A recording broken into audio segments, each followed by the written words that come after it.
Worried your team will leave? Ask yourself this one question.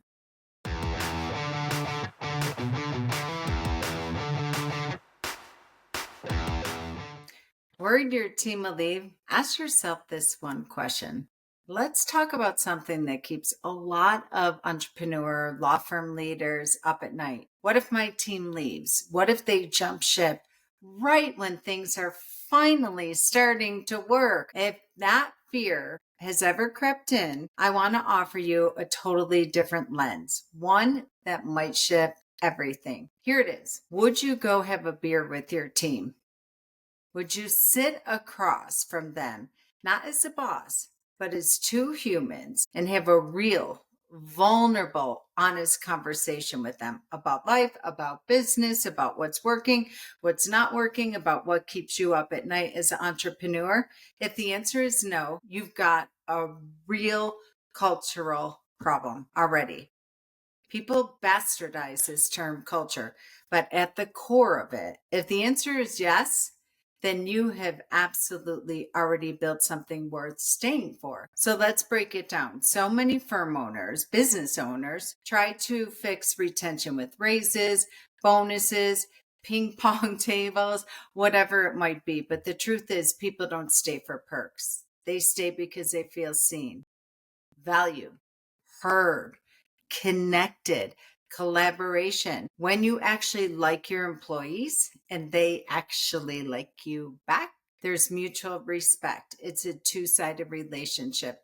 Then there's trust. And trust doesn't jump ship. Let me say that again. When you lead from connection instead of command, when your people feel safe, bringing you the truth. They're truth tellers, not just their task list. They understand they're not paid to make you smile or to be a cheerleader, but that's when real loyalty shows up. And here's the kicker. When you like your team, you don't walk around waiting and worrying and wondering for them to leave. You're too busy building something with them. So this week, I want you to sit down with that question. Would you go have a beer with your team? Certain members on your team, maybe 2 are yes and 2 are no. Maybe 4 are yes and 1 is no. And if they're all no, regardless of the number, you know what needs to shift, because that one that you're saying no to is absolutely why you're not exceeding your goals. Maybe it doesn't have to be drinks. I love beer. That's my choice. But it might be coffee, a walk, a conversation in the hall. Are you avoiding the person? And when you think about a meeting with them or see their car in the parking lot, you're like, oh, I'd rather watch paint dry. This is the crux of everything. Real culture, the kind that retains people, is not about controlling them. It does start, you all say this about your clients. When they buy from you, what are the 3 things that people say? Know, like, and trust. That applies for your internal clients, your team. It's 100% hell yes, or it's a hell no. So it's really, that is where it starts, because when people feel like they belong, they don't want to leave. And when you stop worrying that they will, that's when you exceed everything.